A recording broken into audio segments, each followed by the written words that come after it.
Hello, everyone. I'm Eric Cox. I'm a member of the Net Capital team. Let's allow one moment for everyone to settle in. Thanks.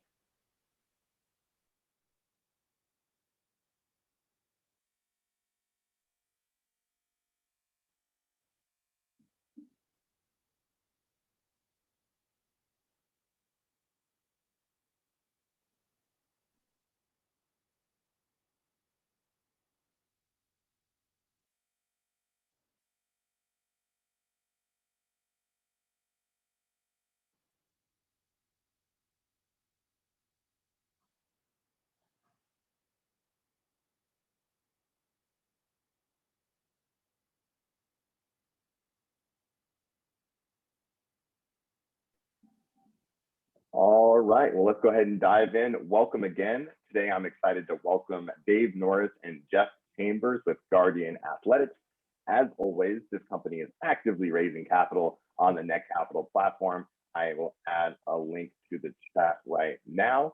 You can go to netcapital.com and search Guardian Athletics, or go directly to netcapital.com/companies/Guardian-Athletics. You see the link there as well. A few quick housekeeping items. Please do use the Q&A functionality built into Zoom. I know there's also a chat feature, but the Q&A is so much easier to track the questions as they come in. And of course, we want to get to as many of them as possible. Please do ask those questions. This being interactive with potential investors is the whole name of the game. So please come on in and ask your questions. With all that being said, please join me in welcoming Guardian Athletics. Come on in, Dave, Jeff. Why don't you tell us what you've built with Guardian? Hi, everyone. I'm Jeff Chambers. I'm the founder of Guardian Athletics and the inventor of our safety device, KATO collar. I'm a certified athletic trainer by trade. I've been certified for 40 years. And we developed this company and product around an injury to one of my players approximately 20 years ago. I had a young man that played football, and he would get a neck injury every time his head went to the left. His arm would go numb. And I tried everything in the market to try to prevent it, did the rehabilitation treatment. And the bottom line was I had to walk him off the field for the last time in 1998. And it's something that I never, ever, I still haven't forgot. And the look on a kid's face that's played football his entire life. So I felt horrible, but I also knew there had to be a way to prevent the injury from happening. And so over the next 10 years, I worked on a way to slow the head down, but allow an athlete in a helmet, such as football, to play and be able to perform with it on. And so basically you talk about being in the backyard or in the garage. That's what I did over the next 10 years. It had to be lightweight, allow for movement, and be effective at preventing the injury. And so for about 10 years, I did that. In 2007, I won an entrepreneurial award through a company here in Mankato, and really at that time began designing through CADs and development of prototypes, and basically developed 6 prototypes over the next approximately 9-10 years, and went to market with a product in 2018.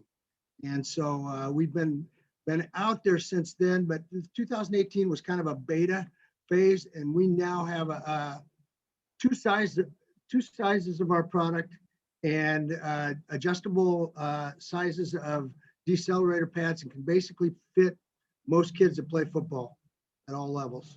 So that's in a nutshell and an overview where we've been and where we've come from. Absolutely. And before we dive deeper into how big this problem is of sports injuries, I know all of us have played sports in some capacity, and so we know intimately that problem. But before we dig into that, Dave, why don't you come on in and tell us a little bit about your background and yourself and some of the rest of the team members supporting Guardian Athletics. Sure. And you kind of caught Jeff. Jeff we met 2016, I believe, 2015, and he had an idea for a product that was dynamite.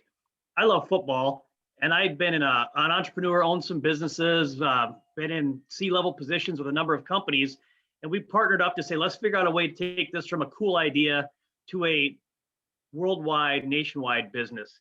So my background is that kind of broad brushstroke of almost everything that no one wants to do, I get to do. logistics and, meeting with everybody. And so that's my role with the company. I was the first full-time employee. We decided early on, though, that the level of expertise we need didn't match us bringing on full-time employees. So we spent a lot of time searching out experts that could be fractional or ad hoc for us. Our mission is really our core of everything. Is we keep in mind that our goal is to help kids play football, right? And eventually every sport. We're really, really driven by that. And it's not as much as, we didn't start to say, let's whip something up. Hopefully it'll be hot on the market and get sold, right? If it doesn't match our mission, it's not part of our DNA. So one of the first people who brought on was a marketing person. His name is Zeb. And his claim to fame is a company out of our hometown was called Angie's Kettle Corn. Perhaps you've had Boom Chicka Pop or Angie's Kettle Corn. And he was on the team, and he was the lead on the team that did the rebranding and went nationwide and got them eventually sold for $285 million to ConAgra. So he seemed to be a pretty good fit, local and understands the startup to exit strategy. We brought in a CFO, fractional CFO, Ben, and he's Carlson School of Management, MBA. He recently just started a startup called Zipnosis, which is a telemedicine company that just got purchased by a major health insurance provider. So another nice guy to have on the team. These are people that follow our vision, but step in and clean up the mess, and do the things that need to be done. Jeff rounded up an engineer early on named Daryl Pilarski, and he's not a football guy. He's been on his own for about 30 years, so he's seen everything. He spent time researching what's the exact type of plastic they use in football, holds up to heat, cold, etc. He took Jeff's idea, his prototypes, his vision, and took it from 5 pounds down to 13 ounces. He took it from, made out of rubber to, different things. So very valuable asset on our team. And again, we keep it kind of frugal though, because we don't need a full-time engineer. We need him when we need him. So that was really nice. Those 3 guys were big. And then of course, things really took off when Jeff showed his biomechanical testing. One of our first advisory board members was Dr. Charles Ladonio. He at the time was the director of spine research for the University of Minnesota Orthopedic Division. And he saw Jeff's results and said, I want to be part of this. After that came on Les Pico, the executive director of player personnel for the Vikings. Just a fan of keeping players on the field for a number of reasons. And then lastly, Rich Gannon, former NFL MVP. The kids maybe don't recognize that name, but the rest of us, a little older, do. And he's a guy that truly believes that his career would have been longer had he not got a serious neck injury, and he thought our product would have helped. So that's kind of the background of our team. And again, we really believe that this team is the 1.0 version. I'm in the early 50s, and I'm the youngest guy on our team. And we really, truly believe that perhaps even someone on this call, it will be an instrumental part for our next steps in this business. So we're actively in the process of looking for seasoned leadership to join us. Great team and building upon it actively. So that's great. Taking a step back from, and I think we all recognize Rich Gannon. Come on, if you don't, you have to put that Google in. It's worth knowing. Worth knowing Rich. So how big is, what is the problem? Obviously, what type of injury are we talking about here, and how big is that? Well, the biggest injury we're talking about, of course, in football right now, and it's a discussion everywhere, been in the media for, really became big about 10 years ago, and it stayed in the media. COVID slowed it down a little bit, but it's still there, and ways to prevent concussion. And so that is why I designed the collar. Even initially, it was to slow down the helmeted head. And when you look at football equipment, there's only 2 pieces of football equipment that are required at all levels, and that's a helmet and a shoulder pad. And one of the things that has happened over the years is the helmets have gotten heavier and the shoulder pads have gotten smaller because everybody wants to perform and move. The problem with that is when you talk about concussions, now the head can move more. And people don't seem to understand that concussions don't just occur from a direct impact or direct blow to the head, but they also occur after the head moves, after that impact, and also upon whiplash. And so that increased distance definitely creates a problem. So what we're trying to do is we're trying to slow down the head. Whenever the head gets hit and moves, that's when the brain moves. The brain does not move on its own. It only moves and is pushed by the head. So therefore, it's just as important. The helmets absorb energy on the front side, on the impact side. We basically absorb energy after that until the head stops moving and makes contact. So that head will move and whip for, usually it all occurs within less than a second, milliseconds. Helmets only provide safety in the first few milliseconds. So our technology helps with both mechanisms. You can also get a concussion from whiplash where you get hit in the body and your head whips. We protect from that one where actually a helmet can do nothing at that point and sometimes becomes a liability if it's a heavier helmet. So we absorb the energy basically on impact, and then it's much, or after impact, after the helmet does. If you think about it, it's like a car.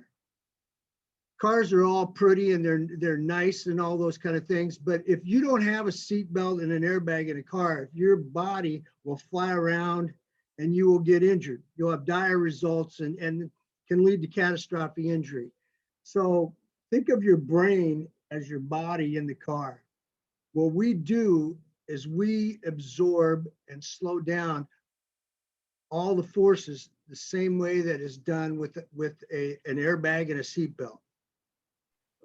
Yeah, I remember, in my playing days, and I'm not going to age myself here the way that Dave did, but in my playing days, really the only option, and we were playing middle linebacker, tackling every play, contact every play, was this kind of big, bulky, round things that fit around the shoulder pads. Can you show us what your solution looks like and how does it differentiate from the other pieces of the competitive landscape?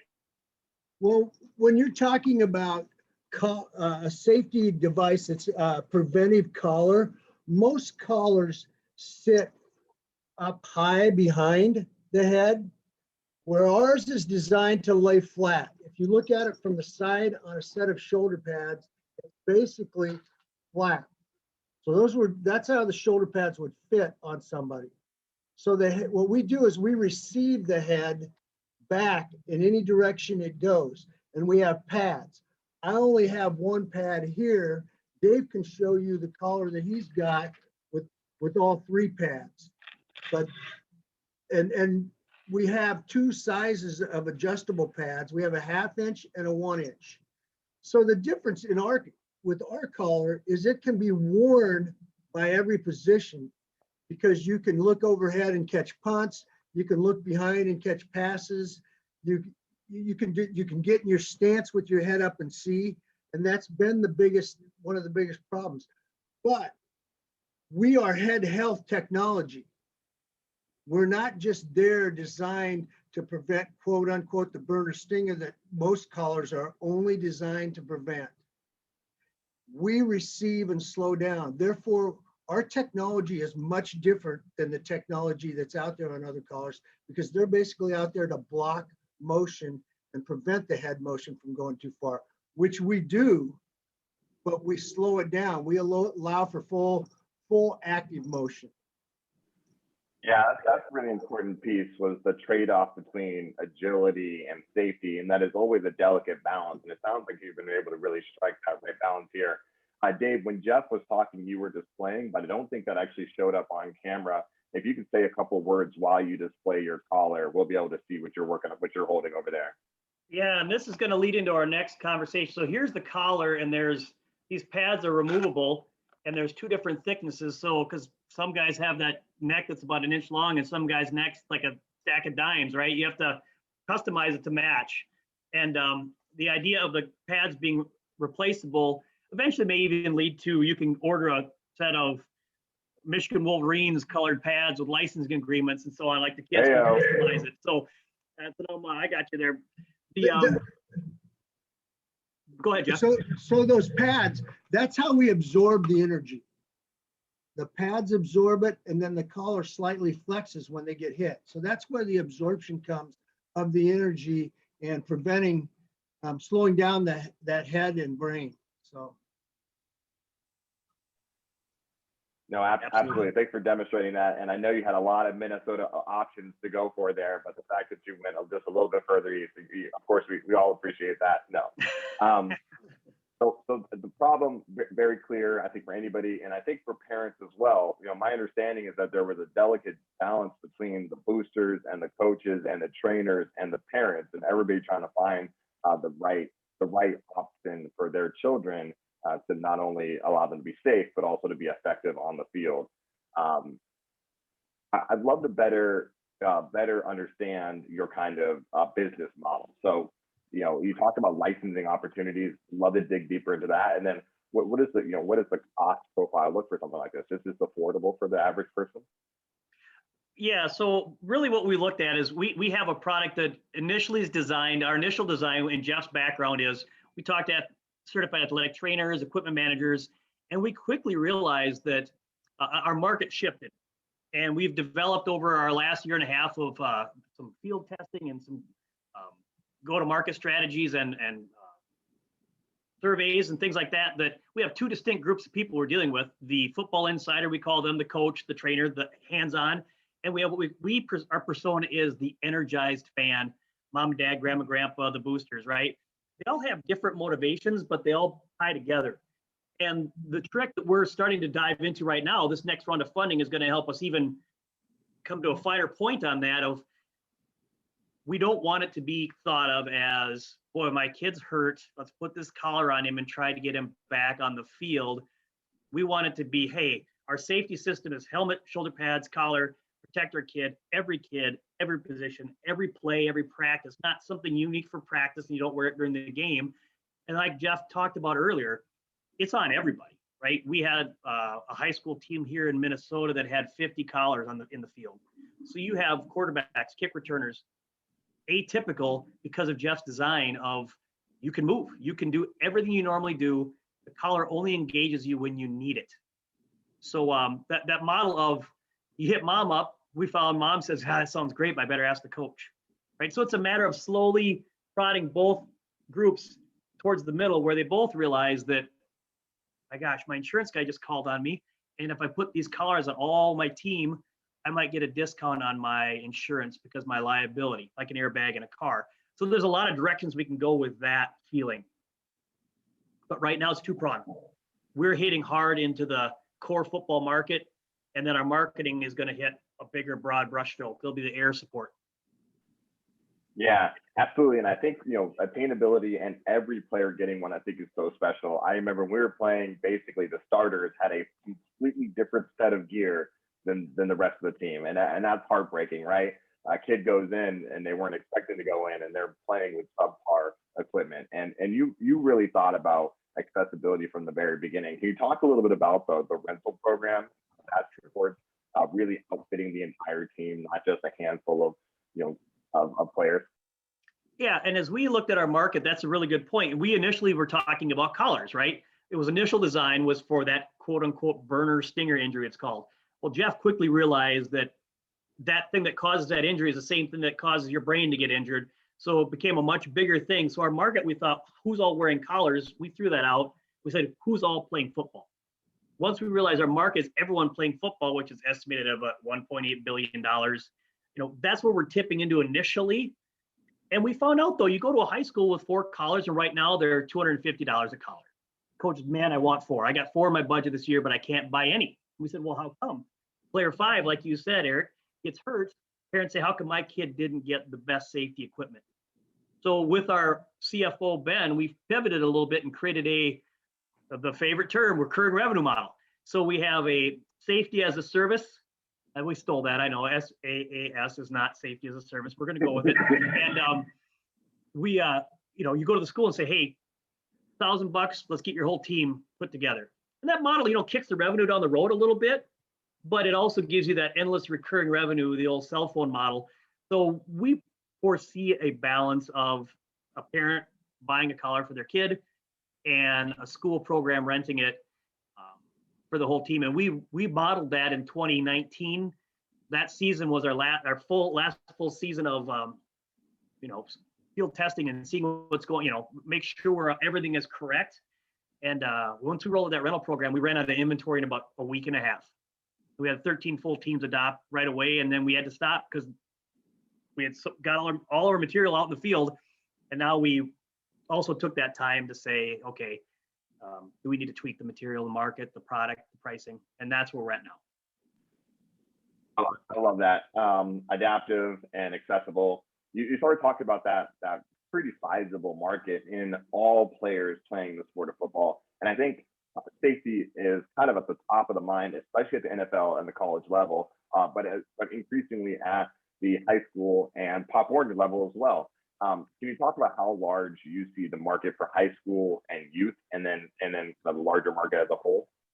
I'll probably bore you with some statistics here, but I'll just throw out a few simple ones. You look at the NFL, there's 30 some teams. It's not, we could give one to every player and we'd be better off with the value of that marketing.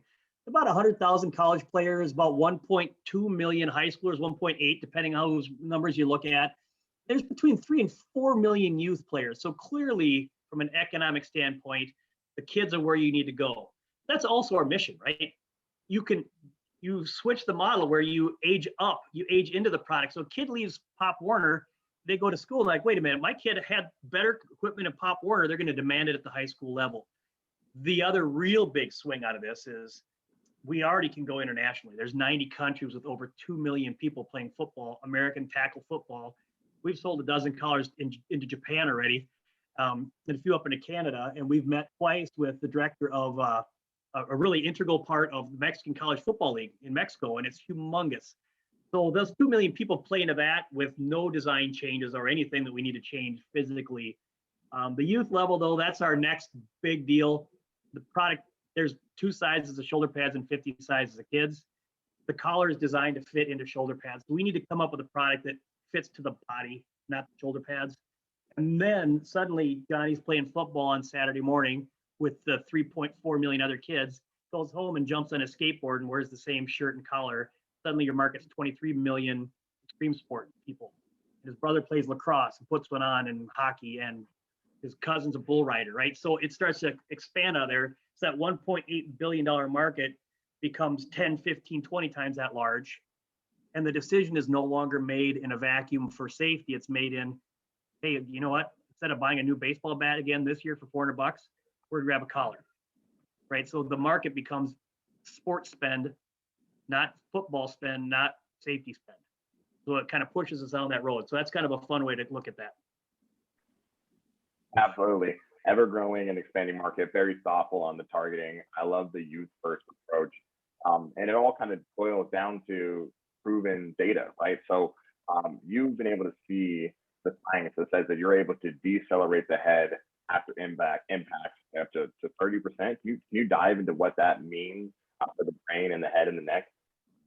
Yeah, basically what we're talking about is the same way, we've had 2 biomechanical tests done, and we want to go further in our biomechanical testing and have a consultant working with us right now that we're going to use some to show that you've got to measure beyond what the helmet companies are measuring. We tested the same way the helmets test, with a pneumatic device that comes out, punches the helmet, and the head goes back and forth like that, and measured those forces. And from that, we've had it gleaned, the 2 tests. We've had 2 white papers written, one by Charles Ladagno that jumped on after our first test, and one by Jess Zendler, who is a biomedical engineer and scientific sports consultant. And she took both tests, looked at them, and same thing. We slow down the head after impact by up to 30% versus someone that doesn't have our collar on. And 30% is significant when you're talking about the forces that act on the brain, especially on that end whip that comes out and the head comes back, because that's where the brain's getting contacted.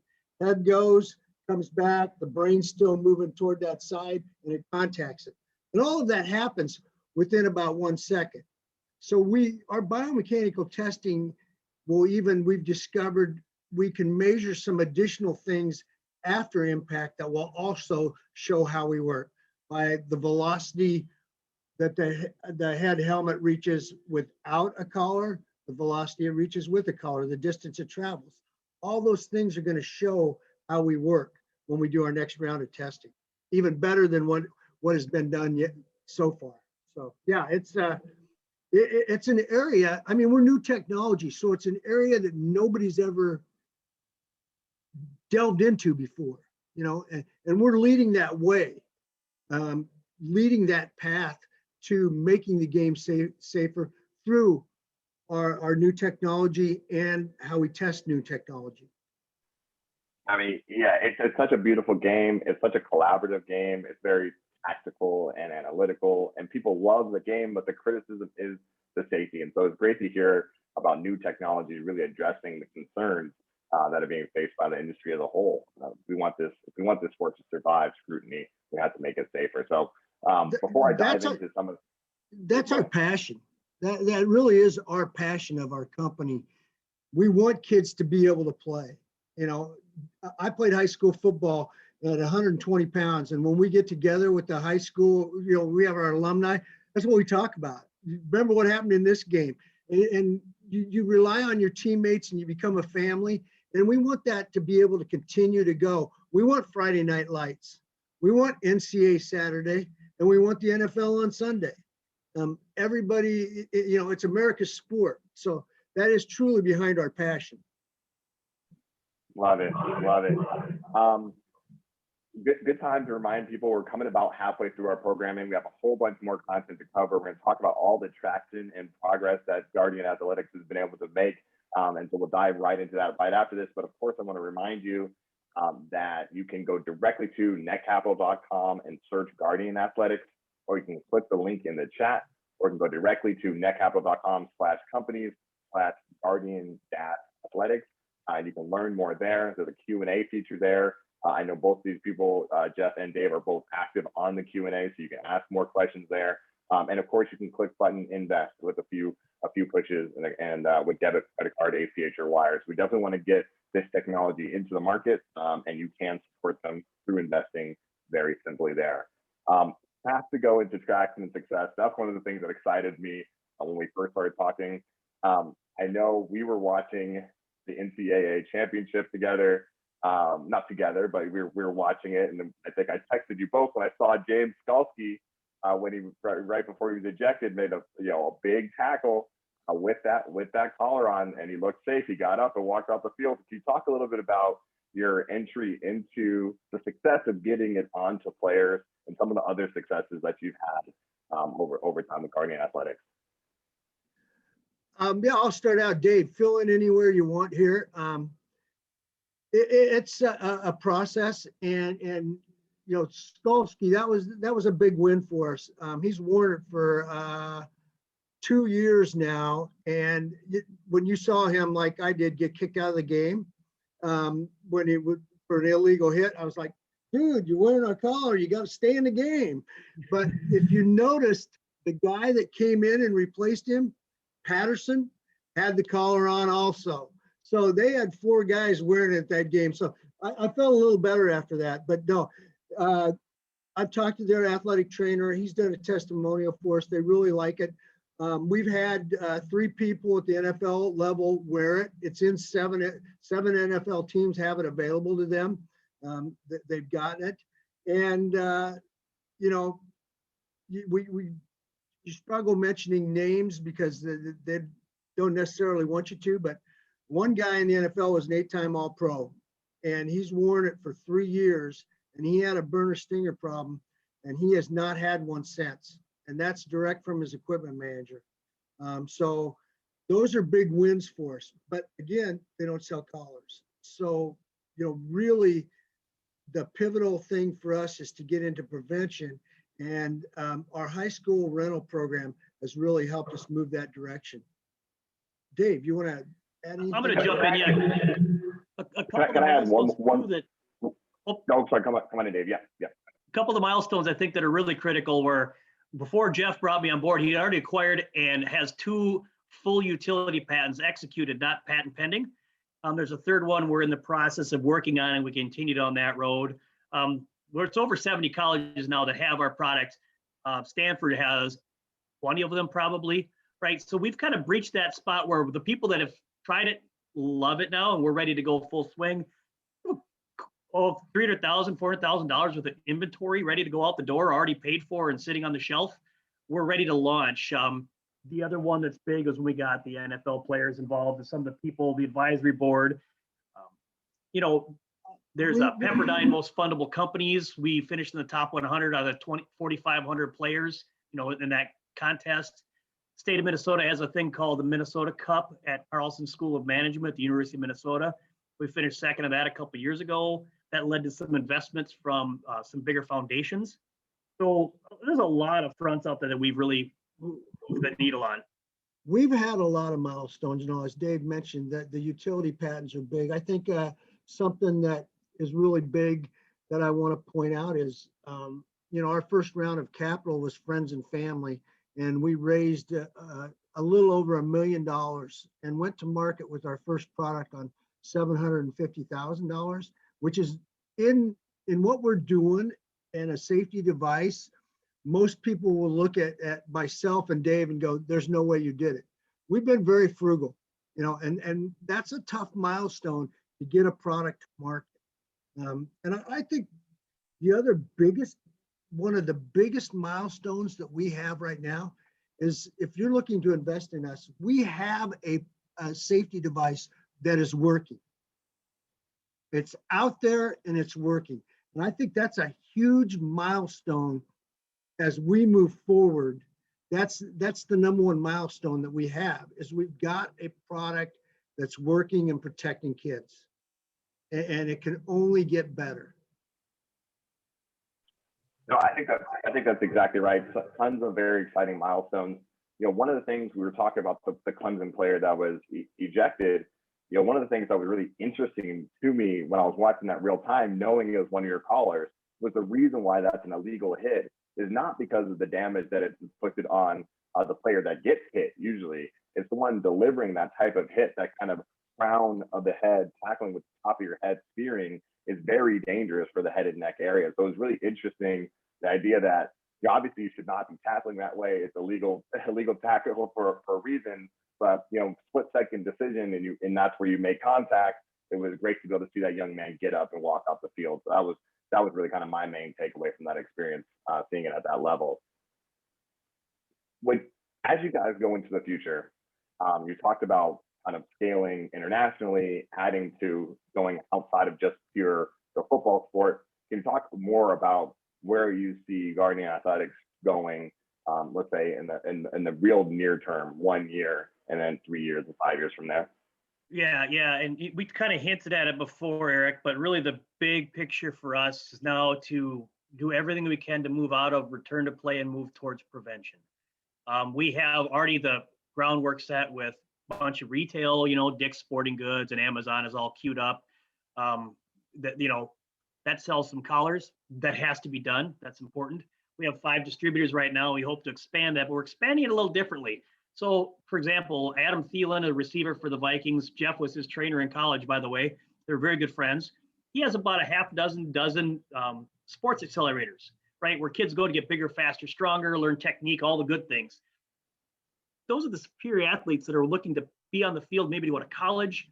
They're the big influencers. So instead of our product being sitting on a shelf, partnering with these people, there's a number of these all over the country we're in the midst of discussions with, to say, okay, how do we get you to be our ambassadors instead of us selling? They're evangelists instead of salespeople. That's a huge thing we're doing next. Jeff is going to line up a bunch more testing, a lot more science in the background. Another one that's really, really big for us is we're in early stages of talks with some equipment manufacturers, some large scale equipment manufacturers. We've dipped our toe into conversations with, I don't know if you remember Zubaz. They're kind of come back on the scene, and he's got a good connection with Adidas, right? So some of these things, these big partnerships are going to move the needle for us quite a bit. Internationally, that's probably going to be pretty organic. Once we get a toehold in Mexico, then it'll roll from there. That may involve some additional patent work, go international. There's a little bit of a wild west out there, so we're not rushing down that road. But our home run with our vision is going to be when Jeff has his youth collar, right? That becomes everywhere, everything. And that's going to be the aha, right? Mine is to get some legislative action to see if there's an angle to go down the insurance world where, hey, every insurance company that insures a high school or college says, here's what if you do this, you can lower your premiums, right? Those are the things that I think I just read that, well, the Duerson Act in Illinois, another one was in the paper recently when Jordan Reed retired, about flag football versus tackle football at younger ages. There's not a lot of evidence to support major differences in the impacts on the brain when their head's whipped. We think they can play tackle football, but let's give them a reason to make it okay. Not just say they should, right? It's easy to yell and say it's terrible, but let's prove that it's okay. So those are the big milestones that are going to hit us: legislative, legal, and just getting out there and letting everybody know what we've got. Yeah, that's great. I'm really thinking about it thoughtfully all across the board. We talked really briefly about the competitive landscape, and I know we were talking about there's kind of the big bulky ones from my days in high school. There's also the one-sided, flat, like very large kind of panel that would go behind the helmet as well. But you guys have been able to get granted 2 utility patents, and that's a big piece of your defensibility. Can you talk about what that IP protects and how that sets you up differently for the other pieces, the other players in the space? Well, I think what it did was it set us up to be able to go out there with a product and not be worried about somebody trying to take our idea and copy it right away. Because what's going to come out of it when we really get out there and people understand and how we slow down the head, and slowing down the head is a big piece of preventing injury to the brain, there's going to be people trying to come up with something else.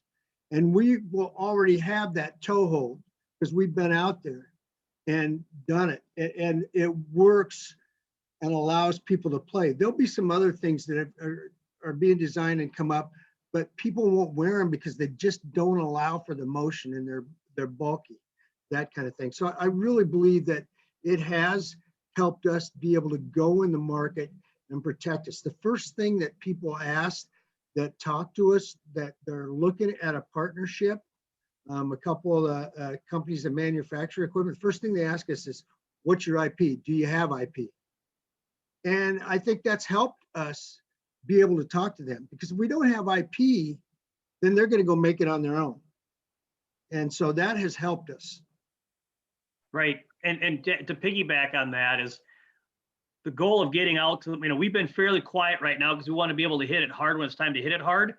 And last year with COVID, everybody knows it was a wash, right? Even the football teams that were playing, they had one thing they're worried about: keeping their kids from getting sick. And we had a hard time even getting in conversations, and they didn't know if they're scheduled playing next week. So last year was just hibernation and get in the lab for us. But once we hit that toll, there's going to be the idea of like, do we try to compete or we just buy them at some point, or partner with them, or do a licensing agreement with them? And I'm not saying we have any of that in place right now. Certainly don't read between the lines on that. That's some of those conversations we had are really high level, but that comes with volume. That comes with disruption. Yeah, that's a good point. It's really hard to have these conversations without recognizing the impact that COVID-19 had on almost every industry, sports not the least of which was affected. Can you talk about how it's looking right now? Not on wood, but more and more vaccinations. People are, Staples Center just had their first game with fans in the stands last week. It looks like sports are starting to reopen. Do you have a vision for how next football season is going to look from a COVID-19 standpoint? We do. It's a little dependent on things outside of our control, so we haven't spent a ton of time worrying about it. We're going ahead from what we're hearing from the field. Jeff's in constant contact. 40 years as a trainer, and the college he was at was one of the schools that teaches that program. So there's people all over the NFL and the MLB and all over the place that actually trained under Jeff. So his ear to the ground is people are planning to go as if it's a brand new full season. Budgets start in July. That's why now is a huge time for us to hit the ground running, especially for colleges anyways. It's kind of our initial sweet spot right now is colleges, and then we can branch both directions from there. But it, people really want to see the game on the field. They really, really want to. And again, it's not up to us. I mean, who knows, right? There could be a new strain that we have a step back from, but the controllables we have are our product and our relationships. We are approaching this year the same way we were approaching last year when COVID hit. We're trying to get people to see this is what we got, you know, and that's our marketing plan. It's similar to what we had last year because we were ready to go, and we've really stepped back and even gotten better at some of the things that we were planning on doing. So, some new ideas, really evaluated some things. And I want to add that, you know, Dave talked about our staff. I'm a certified athletic trainer, not a big understanding in business, and I'm not beating myself down. I've learned a lot, but Dave has been a big part, and our team has been a big part of where we've gotten. We go to the experts when we have a question. We haven't tried to do this on our own. We don't, you know, I don't know enough at all to do it on my own. And Dave has come in and helped. And when we don't have an answer, we find out. And we've got very good connections with some very good people to help us. So. Yeah. No, that's important. I think the reopening, you know, obviously, I think you can make a really big caveat in that nobody knows what the future has in store. But, you know, reading the tea leaves and the way things are looking with the reopening, there's a huge desire to get back out there and watch the great sports. So hopefully we can all be watching this in real time this season, and it makes sense to plan for that to be the case. And you talked a little bit about customer acquisition through the influencer component, through those accelerators. That's a great place. I think you're totally right. Once this becomes like, I think part of the real pushback wasn't so much a lack of versatility, although that was part of it with the other callers. But part of it was just that it wasn't cool at the time. And if you associate this with this is the cool thing to do because you're such a premium athlete that you're protecting yourself, I think that could be a whole different paradigm shift. And so I want to talk a little bit about the cool factor and how you're working with those influencers to get the word out there that this is the way. And then also some of the streams that you've already built out in terms of sales channels. You mentioned Dick's Sporting Goods, you mentioned Amazon. I know there's a handful of other programs that you already have instituted ready to sell the inventory that you have. So can we talk a little bit about customer acquisition and the cool? Yeah, so I'll start with that. The customer acquisition piece, you know, the distributors we have in place right now are all basically in the locker room, right? They're kind of keeping us in the return to play, but we really needed to vet out how that worked and get that in place. We launch our retail market. It's going to have to be a little more self-service for sure. The cool factor is going to happen though on its own when you get one or two cool people wearing it. We just had a discussion with a major university out of Florida where the player who needed it didn't want to wear it because he didn't think it looked cool, and he's on the sideline all year, right? That doesn't look cool either. So I think it's a matter of getting the point across for, like, you know, 20 years ago, people didn't think helmets looked cool. Suddenly, it's not even going to be a matter of cool or not cool. It's when you're not separating one person out, you know, and that's the piece why the team adoption is such a huge part of this too, where you have one high school kid wearing it. They're sensitive to being different at that age, right? There's some non-sports psychology that goes into this. And that's why we're attacking that side hard. And you get a big name or two piled in on that are wearing it and talking about it. It becomes cool in a hurry. That's why these accelerators are going to have, honestly, they have the best athletes coming into those accelerators to play and practice. These are the top tier kids at every high school. They go back with this. The rest of the team says, hey, I want to have what, you know, the quarterback has. Absolutely. I think that's so great. I love the non-sports psychology component to it. I think you're totally right. And I see how the team adoption component, you know, you should all be in, you know, in for one, in for all kind of thing. And I think that's a great approach. And then that all goes back to the accessibility that you've built out through the rental program as well. So all pieces coming together on that narrative. Last piece before I bring you guys in for closing remarks, and the closing remarks will be around, you know, why now is the perfect time to come in and join as an investor. But before we get there, we've alluded to the parental controls here and the parental concerns here, but you've got gotten some testimonials from parents already, and there's been quite a bit of feedback around consistent protection. Some people saying, fingers were reduced by 80% or more. Students haven't, or their children haven't demonstrated any signs of another concussion. Can you talk about, since this really is your kind of pride and purpose of protecting the kids, can you talk about the different testimonials that you've gotten and how important that is for you guys as the builders of this product? I think it's extremely important for us that people that are wearing it, other people see those testimonials that they're wearing it, that it works. You hear people talk about helmets that prevent concussions, and there's kind of a stigma on that. Don't say you do that or don't. We protect against the forces that do it. And I've had 2 testimonials of kids that were going to quit playing high school football. One was in Ohio. His dad called me last fall, and he was going to quit playing football with his next concussion. His mom and dad and him had agreed that. Played 3 years, never got a concussion, and got a small college scholarship offer. It was all conference. And another kid down the road had headaches playing football, got a concussion his sophomore year. Coach bought it for him, played 2 more years, told me, he said, I never got another concussion. I never even got another headache. That's what we're trying to do. Allow the kids that want to play and to play safely, so that mom and dad are comfortable, the kids comfortable playing, they're not afraid. I've had several testimonials from athletic trainers and equipment managers where they put it on a player for a burner stinger. In fact, I know of 2 testimonials I have right now in our coffers where the athletic trainer told me the kid came in after wearing it for a week and said, I will never, ever play football without this thing on again. And those are things that we like to hear and see. And there's testimonials.